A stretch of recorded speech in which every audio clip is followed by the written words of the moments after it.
Yes. Anyway, hello, welcome everybody. I'm Gerald Van Jackson, I'm Cabinet Member for Transport, and welcome to this meeting of the Transport Decision-Making Meeting. No fire alarms expected, so if there is one, it's real. Please meet with Queen Victoria and sign out if you signed in. Please use the microphones. We've got four written deputations about the parking zone and a verbal deputation from one of the ward councillors.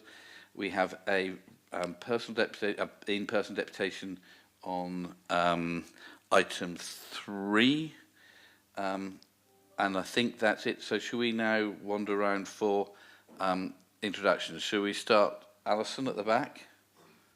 Alison Harper, Democratic Services. Brian? Brian Lane. Did you? No, Brian Matrick, sorry. 2 names. Do you appear on the electoral register several times with different names? just the ones for that, my real name. I was going back 20 years then. Anyway, Brian Matrick, independent councillor, and not in the chair, member. Thank you. Member. Felicity. Good afternoon, Felicity Tidbury, Assistant Director for Transport. Hayley. Hayley Chivers, Transport Planning Manager. Gareth James, Transport Strategy Team Leader. Cara, you're in the next ones first, so tell us who you are. So, I'm Cara Jewell and I'm here to give a deputation about the disabled parking bay in Kirkle Road. Excellent. And I'm now feeling embarrassed because I can't remember people's names.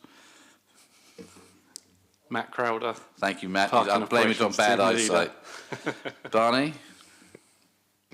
Barney Fry, Principal Project Manager. Kevin? Kevin McKee, Senior Advisor, Parking Programmes. Denise? Denise Bastow, Acting Parking Manager, PCNs, Permits and Blue Badges. Martin? Martin Lavers, Assistant Director for Infrastructure. Graham? Councillor Graham Heaney, Labour Group Spokesman for Transport. Simon? Councillor Simon Bosher, Conservative Group Spokesman for Transport. Dave? Dave Ashmore, Fratton Councillor. Okay, I think we're all present and correct. Let's run through these. I don't think there are any apologies from anybody. No. Declarations of interest. I do know, Cara, but my understanding is that the definition of when it's something that needs to disqualify me is if we're on Christmas card lists from each other or something like, or Christmas present, and we're not. So I think I'm okay. Otherwise, there's always everybody in the city I kind of know some ways or other. Anybody else got any decorate? Gareth? No, your microphone was on. No, okay. Okay, Denise. Do you want to do your report first, and then we'll ask Cara to do her deputation, and then we'll go from there. Okay, so this report is to consider the objections that have been received to Traffic Regulation Order 322 of 2023, which was advertised to introduce 8 disabled parking bays in various roads in Portsmouth. We received objections to 2 bays, one in Kirkle Road and one in Rennie Road. Full details of the objections are included within the report. In relation to the proposal promoted under TRO 322B 2023, it is recommended that the Cabinet Member for Transport rejects the implementation of a disabled person's parking bay in Kirkle Road and approves the implementation of a disabled person's parking bay in Rennie Road. The Cabinet Member for Transport is also asked to note that the remainder of TRO 322 2023 came into operation under TRO 322A 2023 on the 17th of February 2024, except for the disabled person's parking bay in Garnier Street outside number 48, which will not now be removed. Any proposals approved following this report will be brought into operation under TRO 322B of 2023. The reason for the recommendation to not install the disabled bay in Kirkle Road is following the City Council's agreed policy for disabled bays, as there was not seen to be pressure on parking in the area. This was evidenced by visits by officers to the location and the additional information provided by one of the objectors as detailed in the report. Any questions, obviously? Thank you very much, Denise. Cara, do you want to to do your deputation? Yeah, Thank you for your photos. So I have given photos to those. I'm afraid I haven't printed copies for everybody. So I've seen the objections from the two neighbours. One of the objections says that the bay is going to be put into a place that is designated visitor parking. This is not the case. It is an on-street parking and does not say anywhere is visitors.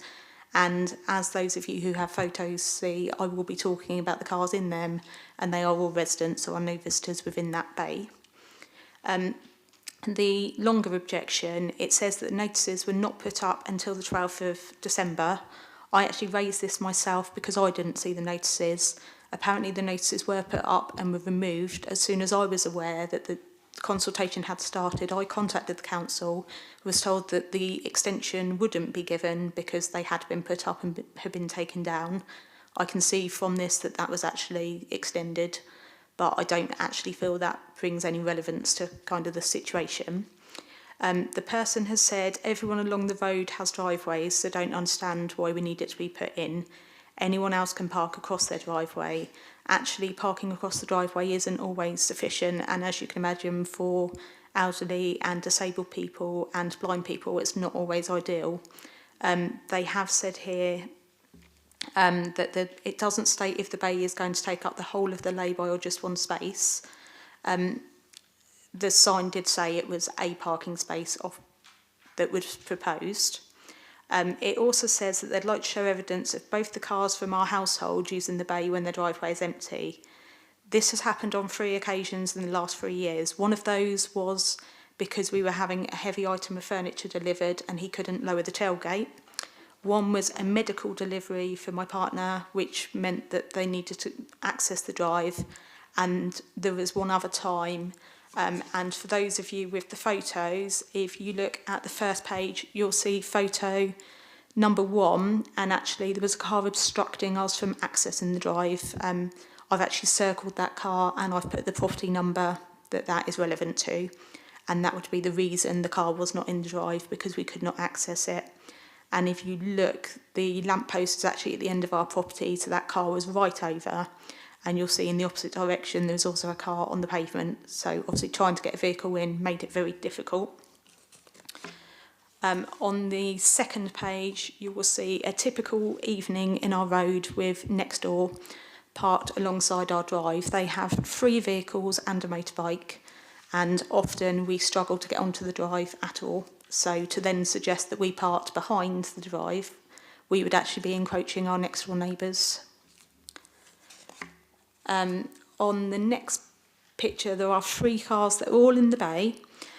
In one of the objections, it says that it's a visitor's bay. So there are 4 cars in that bay. 3 of those cars belong to the same property, and one of them you'll see is actually at an angle because it's not even in the bay.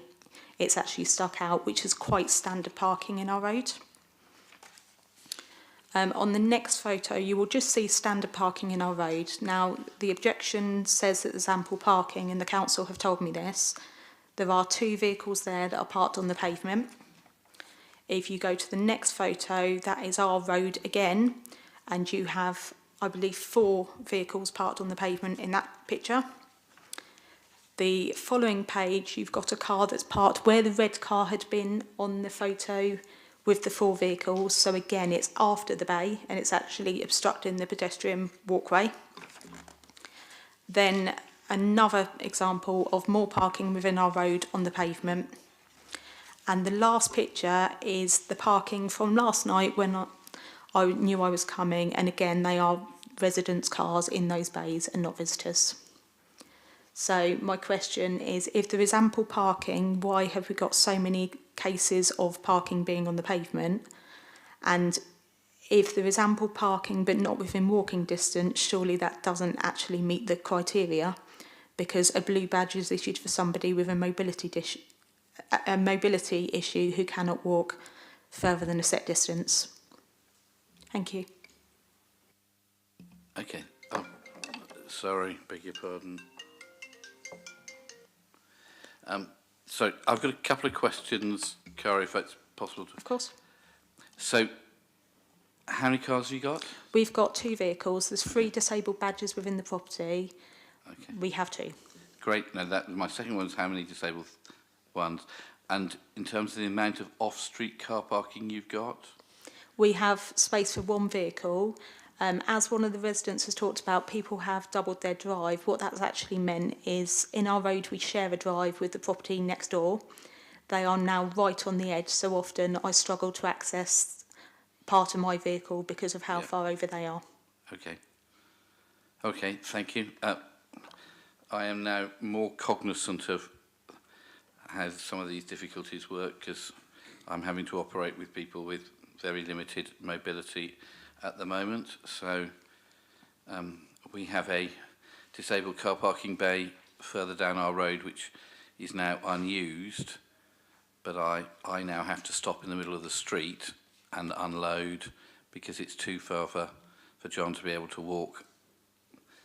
So I am more aware of how difficult these things can be than I was before.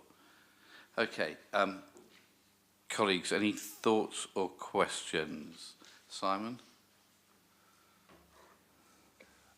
I've just got one, and I'm looking at both the map on page 21, and I'm presuming, the proposed area is the end of the lay-by. Yeah, that's correct, yeah. And if I go to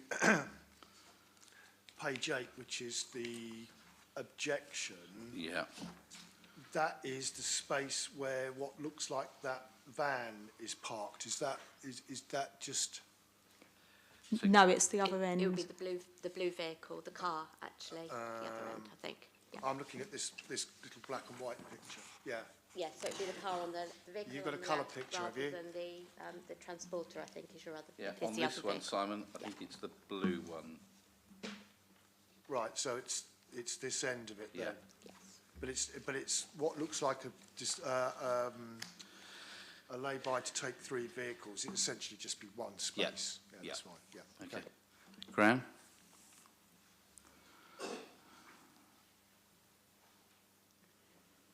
Just having a look at the photographs, because obviously I'm aware where Kirkhill Road is, but I haven't been down it for a long time, and I've noticed that it looks like it's been built with lower level pavements all the way down, so that there's not individual driveways, it's the whole road. I presume it was built like that. But that, of course, encourages people then to park on the part on the pavement. So that's, I mean, it looks like we've got an issue of too many cars, not enough spaces. And therefore, the question is, should we have a disabled parking bay for the resident on the road? There does appear to be some evidence that that is needed, but I don't get to make the decision, so it's your decision. Yeah. Just like to ask, is there many works vehicles, whether they be cars or vans, etc.? Is there many people who've got 1 or 2 or 3 cars in the household, but then they bring works vehicles home? Does that happen much? So within our road, I believe there's about 12 works vehicles. We have a house 3 doors away that has 4 taxis as a minimum. In fact, one of the residents who we believe has objected has a work van on his drive. Okay, thank you. So one of the statistics that I've only just discovered, but frightens me, is that between 2011 and 2021, I think, isn't it, Felicity, the number of cars in the city registered here increased by 17,000, which is a very high increase. So 17% increase in the number of private vehicles, and the number of number of transit vans was even a higher increase. And I haven't noticed there being more pavement, more areas for people to park. So we're trying to cram more and more into a limited area. But it is a truly frightening statistic for us all. Okay, I think the Rennie Road one is easy, and I'm happy to go along with that. I'm terribly sorry. My view is that we should provide a disabled parking bay in Kirkhill Road. When I've been to look, there's been a lot of parking there. So, and I think because it was built and designed as work area and housing together, I'm not sure that that actually helps in terms of parking, so that there are places with offices there on the same road. So my view is that we will say yes to both of those disabled parking bays. Okay? All right, thank you very much indeed. I'm now desperately looking to see if you're removing the one on my road that is not used by the person who has had it before. We are taking steps to do that, but aware of obviously your situation, so we can have a conversation outside if you like. But the bit that frightens me is we have to get a form filled in by the doctor, who now tells me it'll take 6 weeks for them to sign a piece of paper, and then the thing from the City Council says if there are objections, it can take up to 6 months to get a parking bay in. Because of the I know. But it's now, having faced it personally, it is an eye opener. Okay, Denise, thanks very much indeed for everything. Much appreciated. No.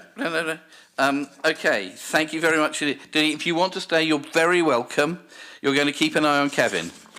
Excellent. A very sensible thing to do.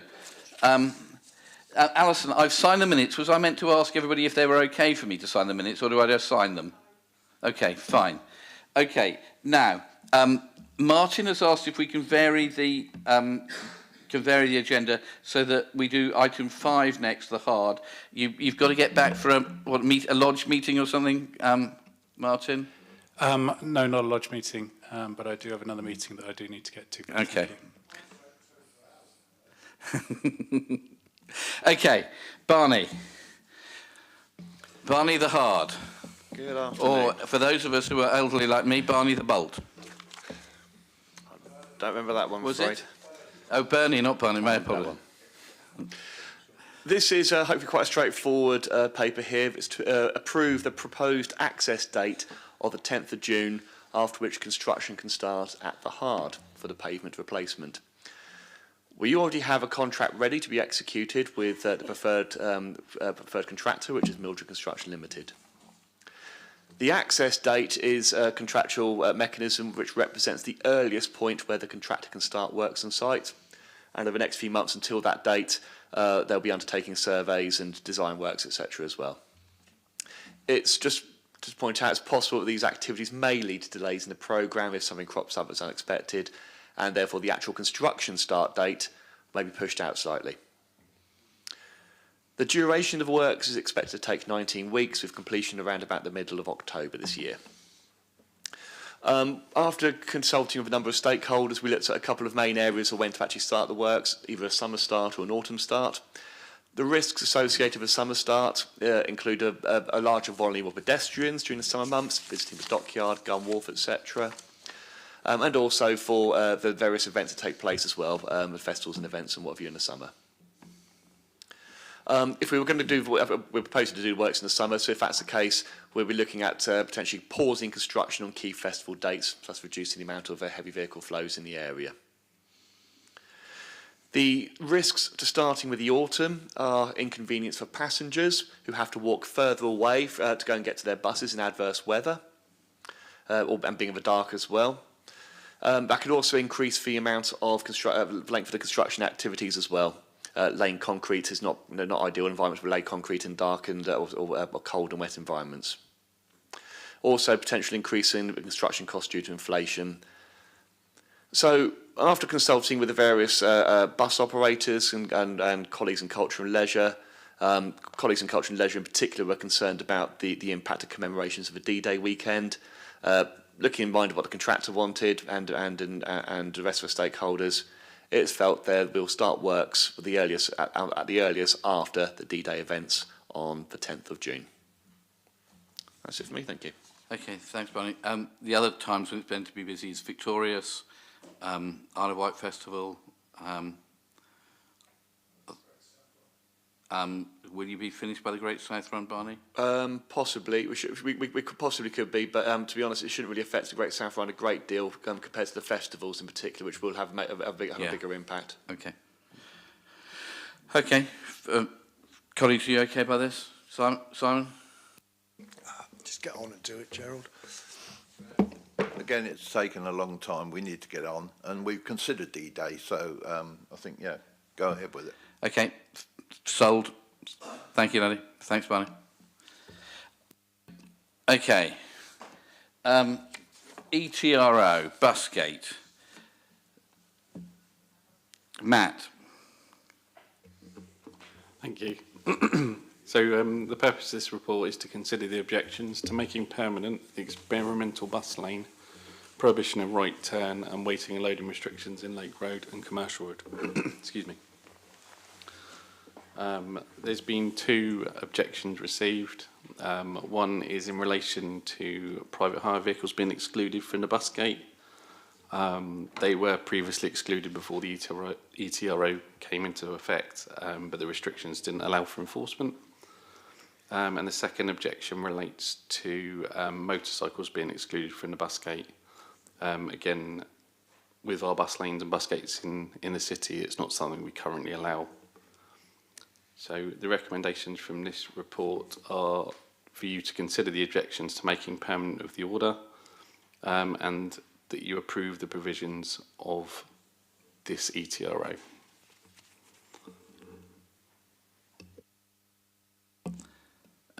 Okay, I think this is an experimental one. I think we will need to have a look at it. If we say yes to this, have a look at it quite carefully afterwards, because we don't.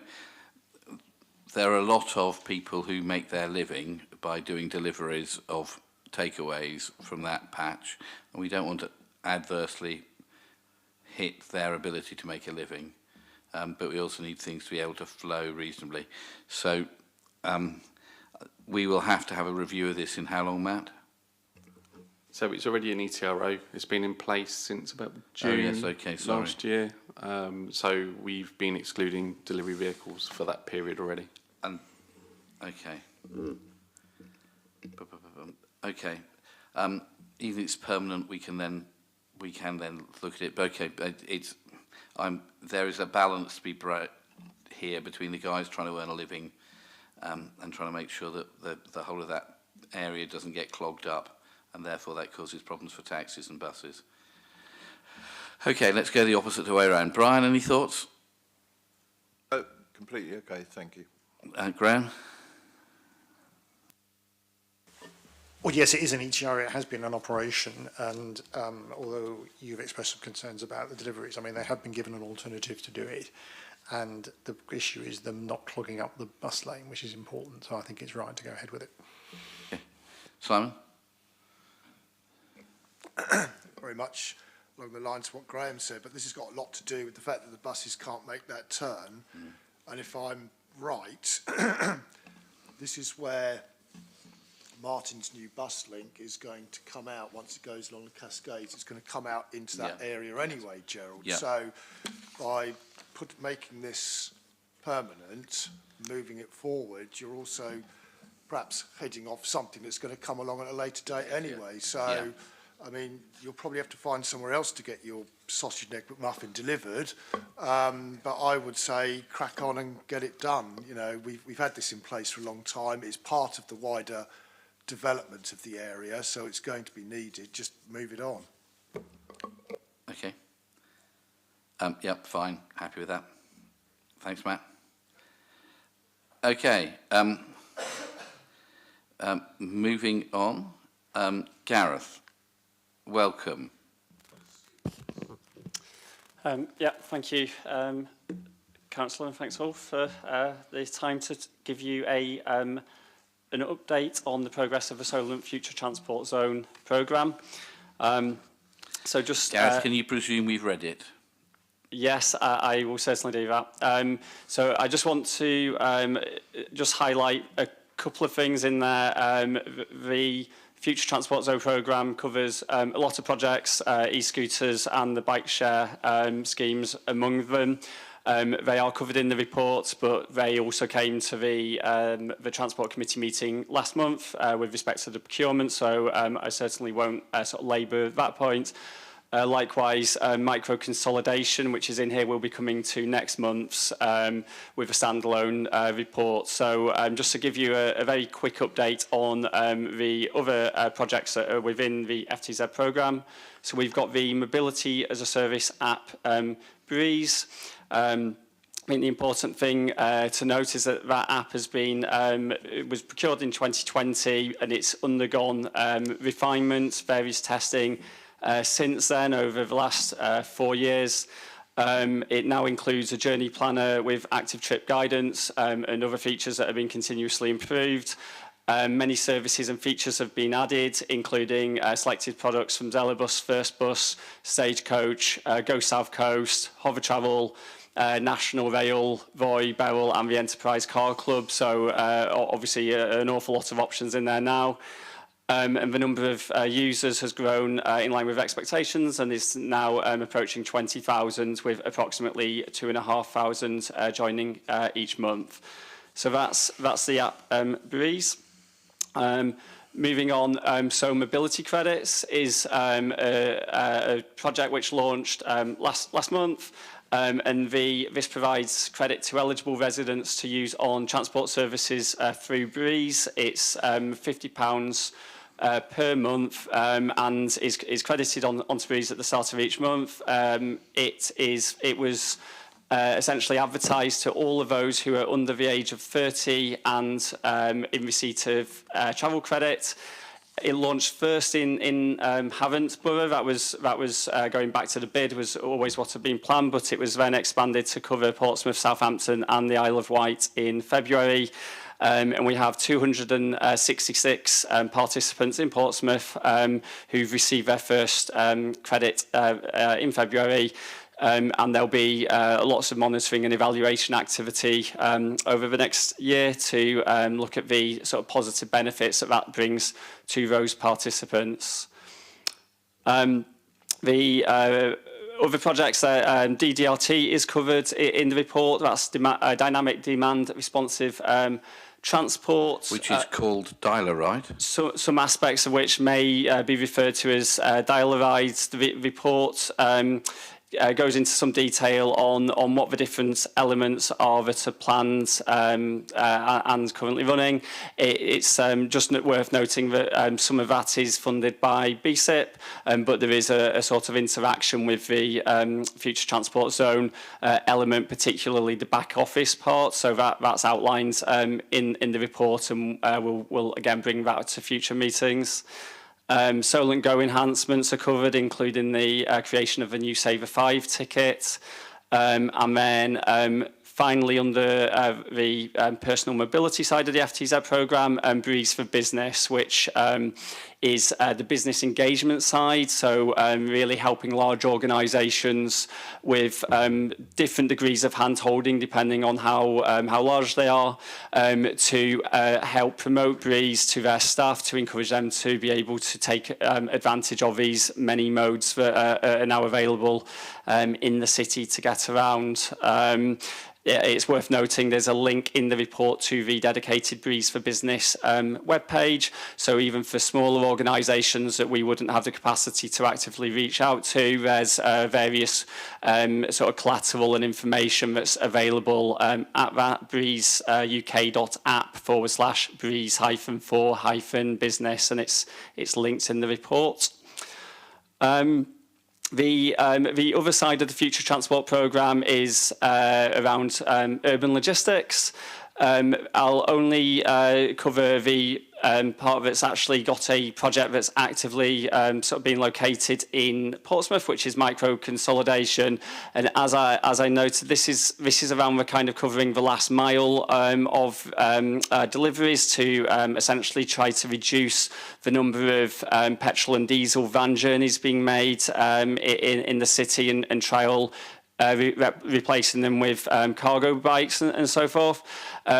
So there is some information in there, but as I mentioned, there will be a full report coming to next month's Transport Committee meeting, which will be a decision report regarding the process for selecting the operator and finalising that site. So I just wanted to flag that. So I think that's enough of an update from me. So thank you for bearing with me while I went into some of those projects, and I'm happy to take any questions. Brilliant. Thank you very much indeed, Gareth. Colleagues, Simon, any thoughts? There's an awful lot happening.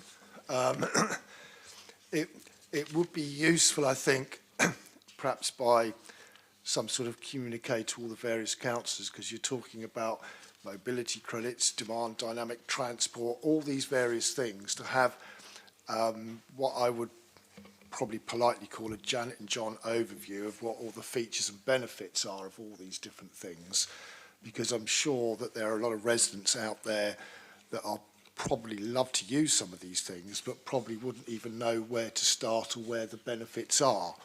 That would be my sort of first general comment on that. The only other one that I'm particularly interested in, although I think Brian should have declared an interest in his scooters, and probably all the survey forms he's been filling out over the past 6 weeks. That's predetermined decision, Brian. Micro consolidation.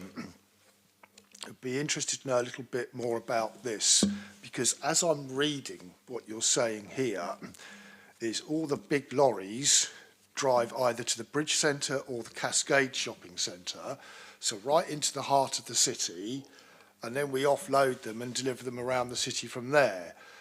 So I'm just looking at the Bridge Shopping Centre and the Cascade Shopping Centre and saying, are they really the right destinations for this? Not that I want one in Drayton and Farlington, I'd hasten to add, but it just strikes me as particularly both of them really, in so much that the Cascade Shopping Centre is right in the heart of a development, so how, or it will be, so how's that going to work? But the Bridge Shopping Centre right in Fratton Road is probably one of the poorest for air quality in the entire city, I would have thought. Do we really want that as being a destination hub? I'd be interested to know more around what we're planning there, because on face value, I'm looking at those two destinations and questioning whether they're the right ones. Gareth. Yeah, thank you. Great questions. With regard to the first question about the sort of outreach to members and to residents, I think it's just worth reiterating that the future transport zone, of course, a lot of it is very much about trialling these things and then how they can inform not just future projects in Portsmouth and the Solent, but also Department for Transport policies and funding streams and so forth. But I think that, and it's sort of mentioned in next steps in this report, that what we're already starting to do now is work with Solent Transport to understand how certain projects within the FTZ programme, in the report it says, for example, the bike share scheme, but it could just as easily have said mobility credits or micro consolidation, might continue beyond June 2025 when the FTZ programme ends and be incorporated into business as usual. So of course we need to look at the resource implications around that, but that then would lend itself much more to kind of wider publicity. Something like mobility credits would be a good example of that. So yeah, and I mentioned that that will come back to future meetings, decision meetings, as and when we're looking to take those into business and as usual. With regard to the micro consolidation, of course, the way the report cycles go is that report is largely already sort of finalised and will be being published quite soon, and it spells out in a lot of detail the how we arrived at those two locations being deemed as the most suitable. And so next month will be a chance to get into that potentially in more detail. But I think just to speak to a couple of the things that you mentioned or concerns that you mentioned, they are quite small scale pilots, or it would just be one pilot, whichever site it is. It's quite small scale. So at this stage, the idea that it would be serving the whole city, it's not that. It would just be for some of the deliveries that are happening around that site. Instead of it being individual van journeys, they could be done by cargo bike instead. So, and then on a related note, with regards to air quality, we're still at the kind of soft market testing side of choosing an operator, but it's already been agreed with Solent Transport that, and of course with colleagues at the council, that the vehicles coming in, even to the bridge centre where you could actually get to the bridge centre without coming through the clean air zone, but nonetheless we would expect the operators to act as if they were in the clean air zone, so that they would be compliant with those same requirements that you would be in the clean air zone. I think it's all in the language that we actually choose. I'd be interested to see what it says there. Perhaps it's because I'm old, but when you talk in terms of a single hub with the last mile of delivery, my mind automatically goes to things like the post office parcel depot that's round the back here, as was, and then the last mile of delivery would be your postie. So you're talking about something that might be small scale, but the choice of language automatically to my mind is thinking of cargo lorries, articulated lorries and all that sort of paraphernalia ploughing up and down Fratton Road, which I'm sure Councillor Ashmore might have a view on in that respect, because I certainly would if I was the local councillor in that particular instance. But if there's a report coming forward that's going to perhaps spell that out, I think it needs to be very clear in its wording as to what the scale of the operation is going to be, so that people don't run away, as I have, with perhaps the wrong idea of what we're actually looking at here. So my understanding of what happens is you have one large lorry arrives, for instance, at the bridge centre, and instead of there being lots and lots of transits going all over Fratton and the middle of the city, we replace all of those with cargo bikes which don't produce any fumes at all. So there's a substantial saving in terms of air quality, pollutants going into the air. So it should substantially improve air quality. But we'll have to see how it works and if it works. If I know some of the delivery companies operate with electric only, but lots of the ones I see around the city are still grubby diesels. I would agree to a point, and it depends what sort of buy-in you get from users, and of course the success of it is going to make it grow. And I sort of mentioned the post office parcel depot. But we have in Fitzherbert Road, one of the units there has been taken over by one of these these parcel delivery companies. I can't remember which one it is. We regularly get, and Matt will probably know, regularly get people parking all over the pavements there to pick up their parcels. They're obviously paid by the number of parcels they deliver in a day, and it wouldn't be the first time I've had what I would call a typical family car turn up, and you think, how is that person actually being able to look out of the side windows, let alone the windscreen, because he's picked full of parcels? And you tend to find that they literally come in and throw it at your front door and rush off again because they're being paid like that. I don't think that model is particularly going to move towards something like this anytime soon, certainly not in the north of the city, where this is very, very popular, shall I say. So, but if it does, then you're going to end up with a problem at somewhere like the Bridge Centre if you're not careful. Okay, Graham? Yeah, I was at the briefing, but Teams threw me out and I wasn't able to listen to the to the report, so I have got some questions. In relation to mobility credits, the criteria that people can that have for applying that, how was that chosen? Under 30, university to council taxable. Why was that the criteria? Gareth, can you enlighten us? Yeah, sure. It goes back to when the bid was submitted to the DFT over 4 years ago now, but essentially the methodology needed to be something that could be quite easily replicated across the different local authorities that would be doing it, because of course you want consistency when the kind of idea of this is testing something and being able to monitor and evaluate it robustly. So you wouldn't want, say, Portsmouth Council doing it in one way, Southampton in a different way. So I think it was agreed that was kind of the most sort of practical way, without essentially creating a whole lot of new work, new data systems and so forth. And the fact that it was under 30s as well was something that was in the DFT bid that I think young people particularly have been shown to be suffering from not having adequate access to employment and education opportunities. So it's really around that, but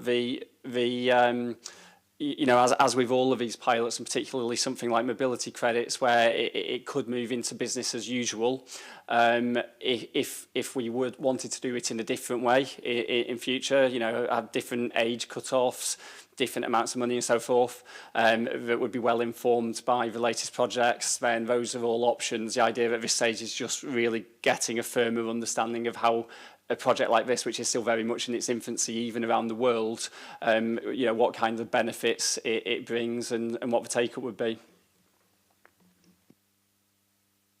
Well, yeah, I sort of understand it, but it's very odd, isn't it? Because if you're targeting under 30s, not all of them will be paying council tax.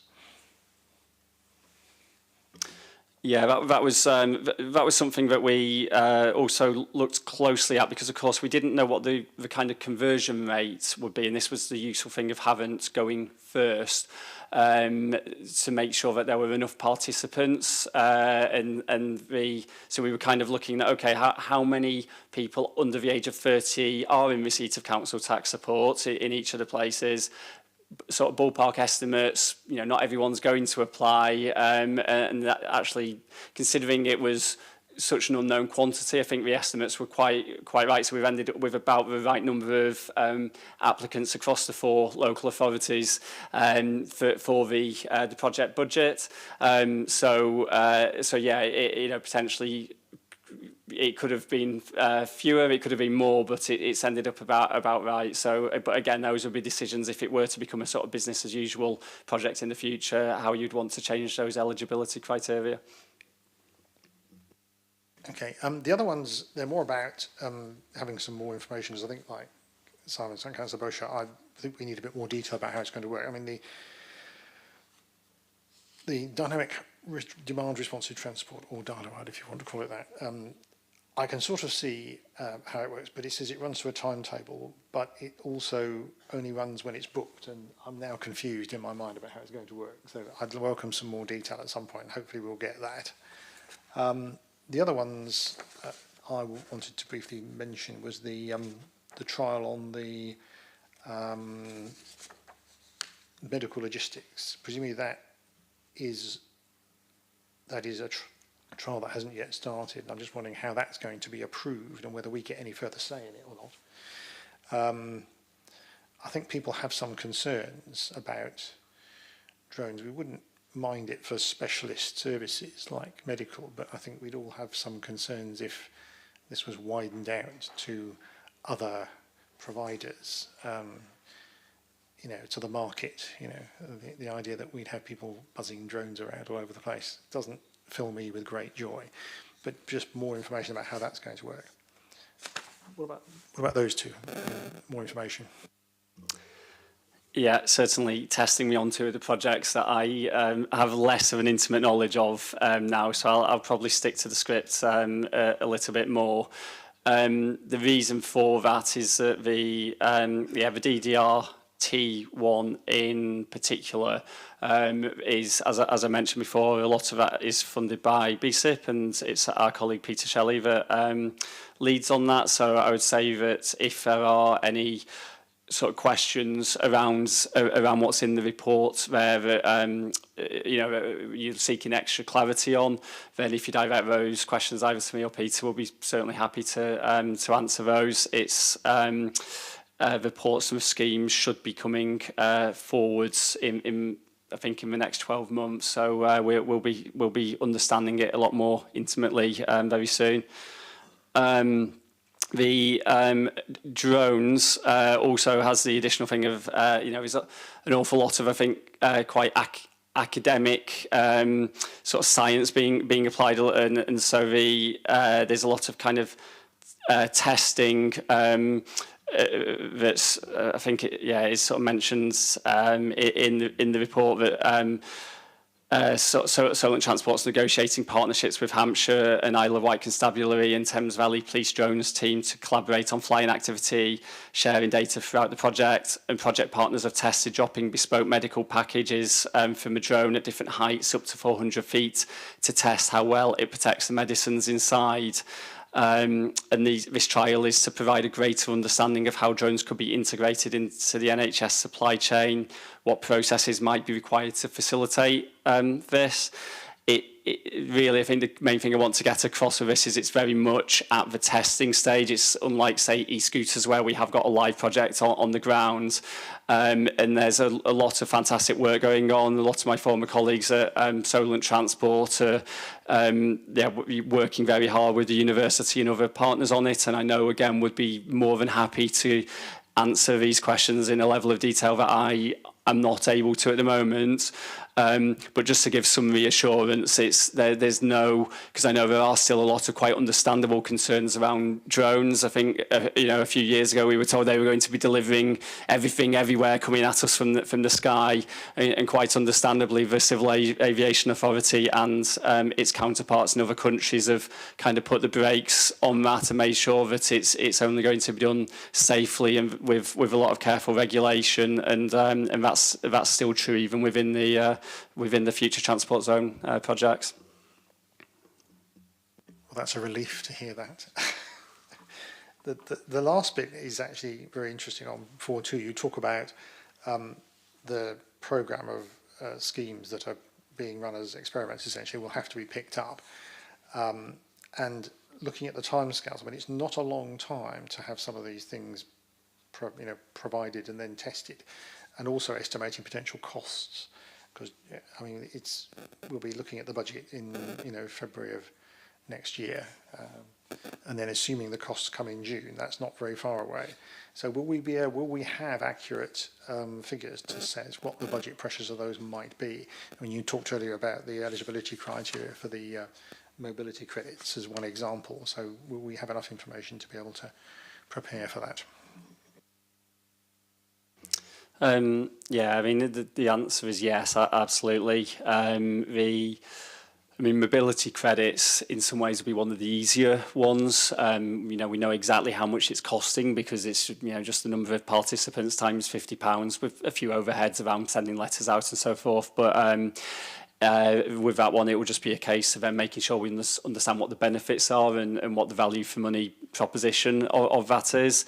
I think the more complicated ones are the micromobility, so the e-scooter and bike share, for example, that as you know, that came to the to last month's Transport Committee meeting.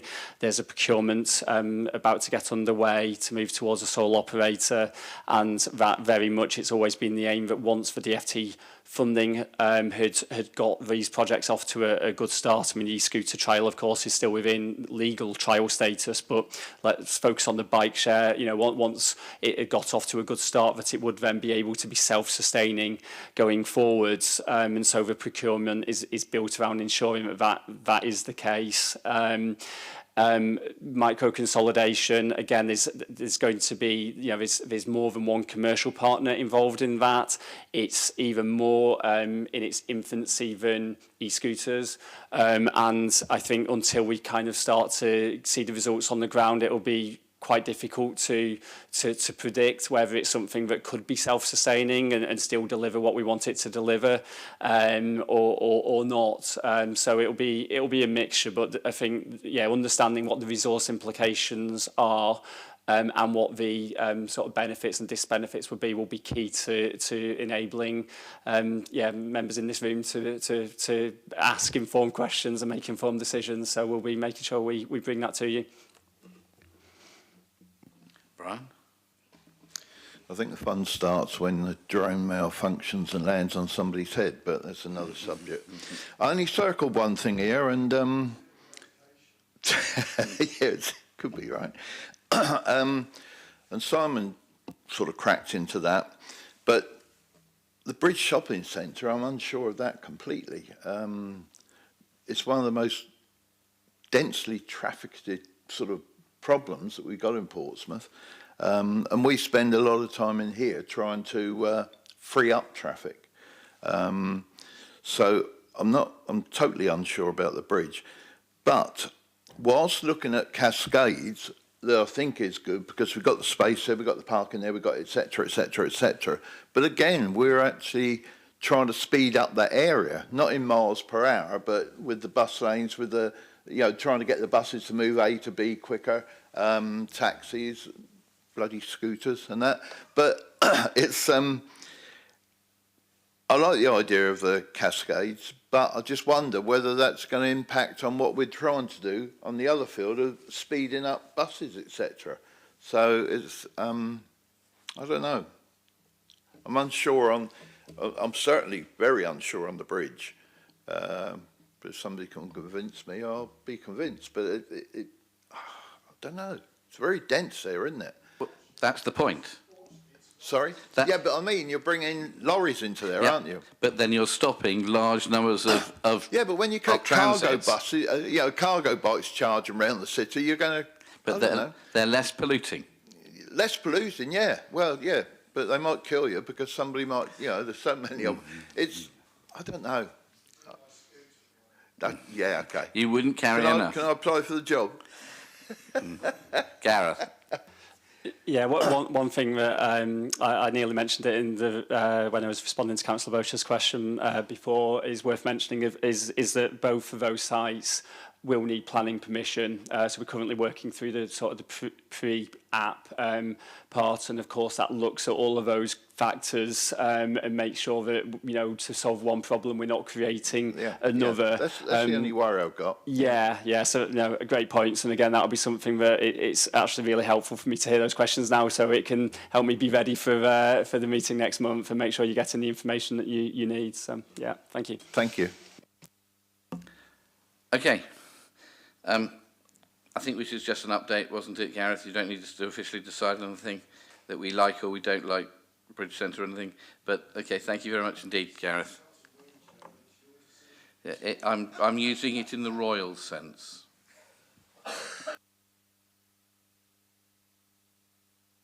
No, I'm using it in the inclusive sense.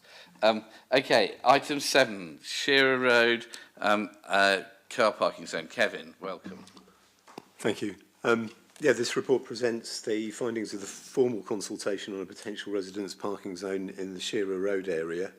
The informal survey was done in March 2022, and at that time 65% of those who responded thought that a permit scheme would be useful, so a detailed scheme was developed, and formal consultation took place between the 15th of January and the 5th of February this year.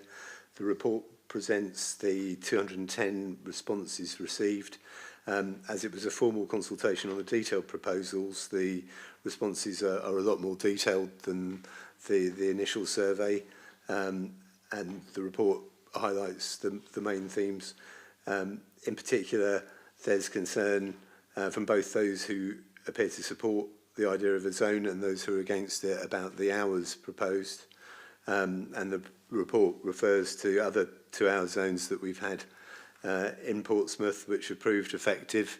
And so we consider that the zone would be effective and are recommending implementing it.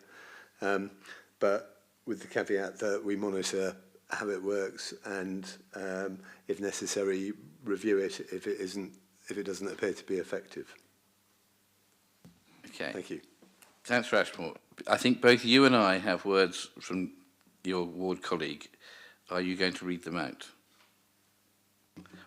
I can do, Chair. And are you then going to do something your own?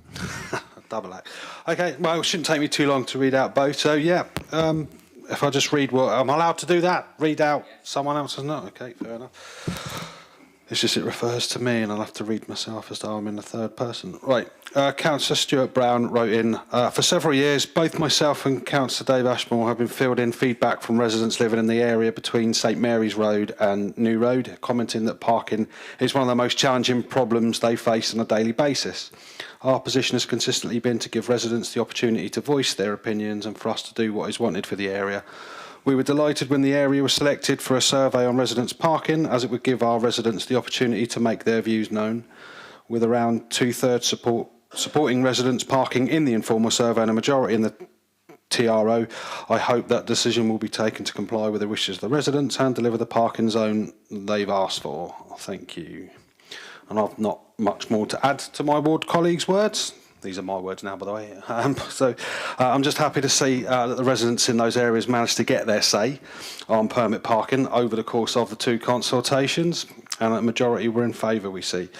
That's what me and Councillor Brown have wanted and pushed for the people in those roads. It was interesting to me to read through the comments in the reports, and I see that there are comments about the hours, but there are also people are wanting to ensure that the parking zones are ably policed and enforced. That's a big factor, so I'm hoping the Cabinet member and officers can take that away at that point there. So yeah, I look forward to seeing that go ahead for the residents there and for the next stage of consultation in the areas in front and above New Road to Powerscourt Road, as was agreed last year. And also thanks to the officers as well, because that must have taken a lot of time of doing the data analysing, planning, etc. So thank you. Okay.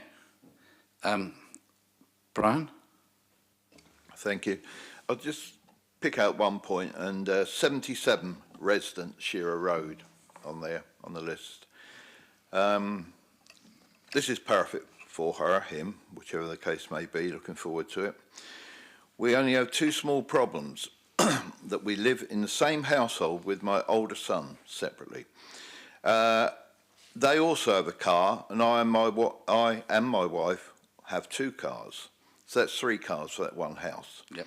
My other problem is the company provide me with a service van for my current job. Will I be able to register this as well? No, categorically no in my book. You've got 3 cars for your household. Drive down to wherever you work in one of your cars, which will free up that space for a while. But no way should we give them a parking permit for any sort of works vehicle. We used to have a car park on Nancy Road specifically for commercial vehicles in Fratton to be able to get them off the roads, but unfortunately it's sold off and is now a second-hand car sales thing filled with old cars. Shall I add? We actually do still have access to the other car park, which was a pay and display overnight and weekends for commercial vehicles. So we had still got that, which is very helpful. Okay. Any waste ground, if it could be smartened up to put service vehicles on, works vehicles and that, I think it's a good idea. But certainly not in the street. I don't believe it. Don't believe it at all. Okay. And this scooter. Graham? Yeah, thank you. The report is useful, but it doesn't really contain the information about the early surveys, and this is a bit disappointing because if I was the decision maker, I'd want to have a summary of the early surveys, because what you used to do is break it down by road as to the responses, and this hasn't happened in the report, so it's very unclear what the balance of views are, because sometimes you find that there are certain parts of an area that are more in favour or some parts more against, and that might influence how you make a decision on what to do. We have had that in the past, but it's not here today, so it's quite difficult to decide, if there is any significant variation within the area. I mean, I'm obviously don't live in the area, and I travel through it, walking and occasionally driving. It seems to me that the area probably suffers from too many cars as much as anything. And what we're liable to do here is to shuffle the problem off somewhere else. Because people on the borders will just move their vehicles to the adjacent road, so they don't have to buy a parking permit, and you'll just create another problem further up the road, which is what we seem to have been doing for years. And because there is no major, if you like, organisation or business or whatever that's causing a problem. It seems to me that we're just creating parking zones for the sake of creating parking zones. And a few of the comments there are basically saying it won't solve the problem, it just shuffles it elsewhere, and I tend to agree with that. As I say, if I was making a decision, I'd certainly want more information and would probably consider that a bit more carefully, but I'm not able to do so, and I'm not making the decision either. But, just in brief reference to MD parking zone, I noticed you referenced that in the report about the hours, because I know when I first got elected in 2019, during the campaign, we had the consultation on the MD zone, and one of the things that I picked up very quickly was that there was absolutely no consensus about what the hours should be. And I remember coming to a cabinet meeting in July when this scheme was being considered, interestingly at the cabinet meeting, not at the cabinet member meeting, and I asked the deputation if the recommendation could be amended to have a review of the decision on the timings after 6 months. I didn't mean just like, did anybody object? Actually go out and talk to them and say, are you happy with it? And they did. And in fact, by the time it had worked, I think people agreed it was okay, and most of the people who were surveyed did actually agree to do that. So I think that was useful. So I think it is useful to do that when you've got the timings and there's no consensus. So I'm very glad to see that coming, because I think that's a useful thing to do. Although it creates extra work, I think it's good to get it right once you've got it in, because people only really get to feel what it's like once it's in. On a slightly more sad note, it didn't stop the Liberal Democrats putting leaflets out saying that opposition councillors had opposed the MD parking scheme, and I've still got the leaflets that said that, but there we are. Well, it wasn't, because we didn't oppose it, because I wouldn't have, as I came to the cabinet meeting to support, but also to amend the changes. So there we are. But so good. I think that's a sensible thing to do on that one. And Graham, I'm very struck that you're right, that when it came in initially, or the proposal was that there was a lot of heat generated, and some social media was filled with stories of potential doom and terrible things were. And then when we went out to ask people what they thought of it when it had been implemented, 84% of people said they were happy. So it was sometimes testing reality as against what people think is the right thing to be doing. Simon. Thank you. Just come back on Brian's point. I mean, if somebody's got a commercial vehicle and it's actually registered to their address within a parking zone, then they're entitled to a parking permit, end of. Except not for. Sorry? Except not for. Because the item number 77 that Brian read out had 3 cars and 1 van, so that there's no way they're going to get 4 spaces. Yeah, I was going to move on to that one, because the other aspect of a residence parking zone is actually to limit the number of vehicles and make people think about their choice of vehicles. I think this is probably a long time coming, because it suffers from the football traffic. But we are in that sort of regular curio where we have a lot of residents that say, yes, I'm in favour of the scheme, but I don't like the hours that you're putting it in.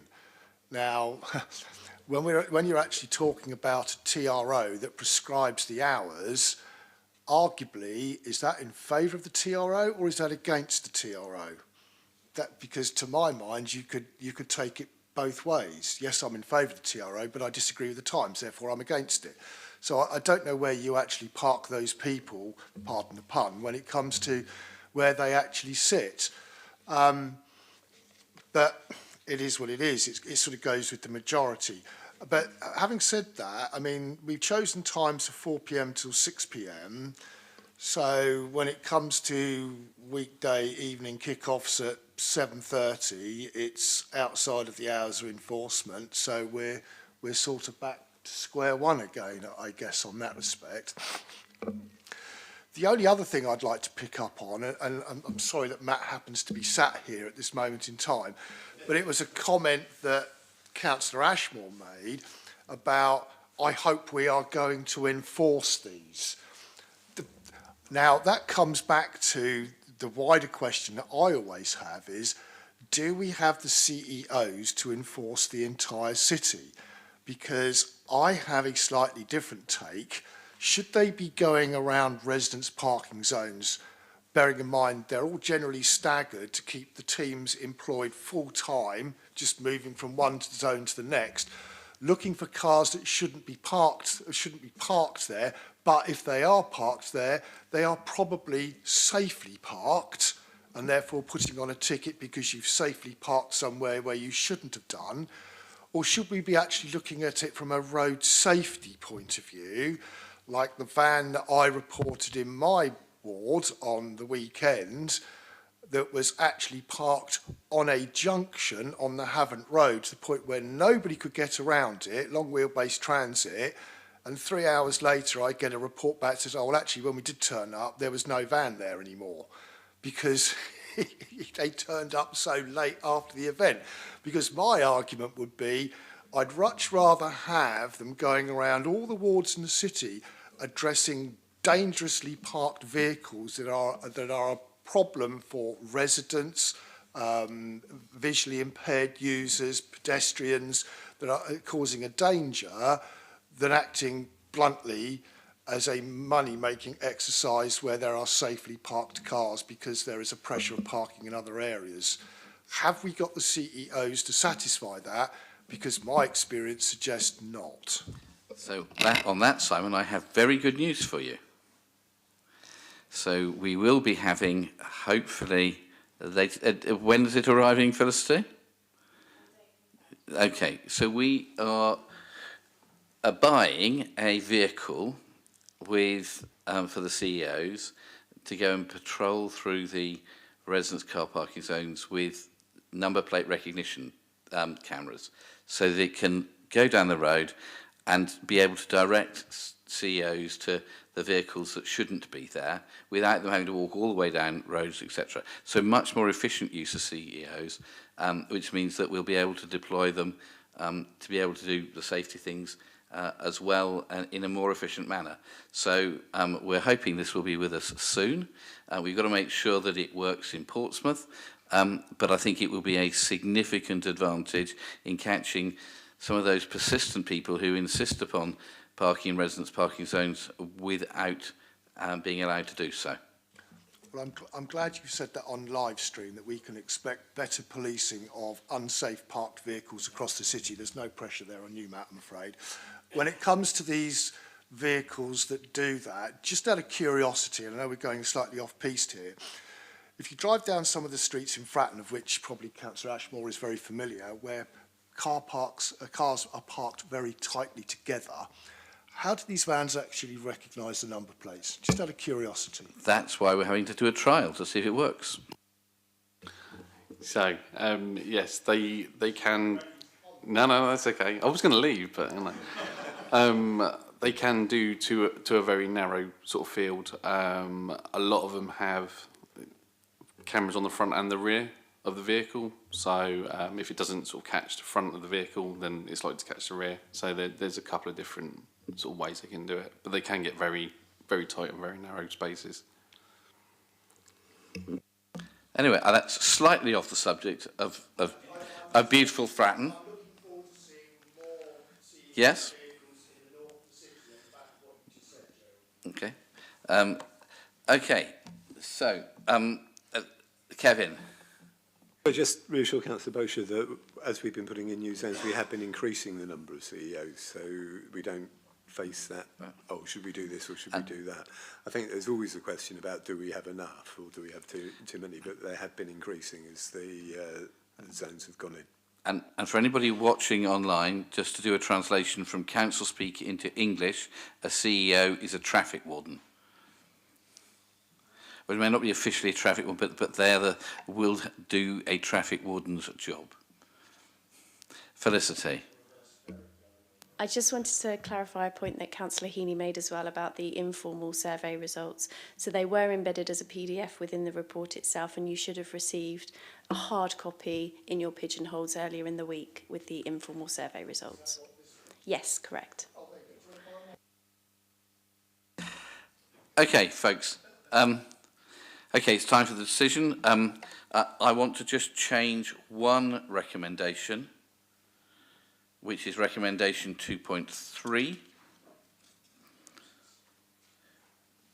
which is Gareth Swan which notes that a 5-metre e-scooter parking bay has been installed outside the Co-op on New Road, and I want to add the words, and the replacement of the lost parking space by shrinking the overlong bus stop on New Road.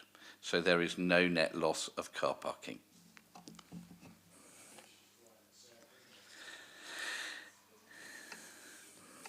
We'd need to take that away because that would need a separate TRO. No, it's not a TRO, but reduce- it's the aspiration to do so.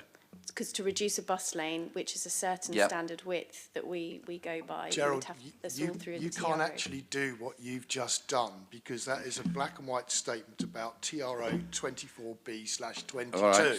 Okay. So, am I allowed to put an aspiration in?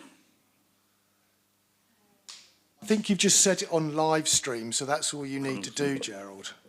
Oh, no, it needs to be officially minuted. We could investigate it, but it would have to be Cabinet- done Okay, as a no, it's separate, fine. as a Does not separate- work like Yes, as of a course. separate TRO. So Yes, of course. the recommendation here is to under TRO 24B 22 around the e-scooter bay. So if you're Okay. happy to accept that recommendation, Yeah. and then we will take offline An aspiration to and we do will so. review the further situation. down there. Excellent. I'm looking forward to seeing the report very fast. Okay. With that, I'm happy to approve the recommendations as on the paper.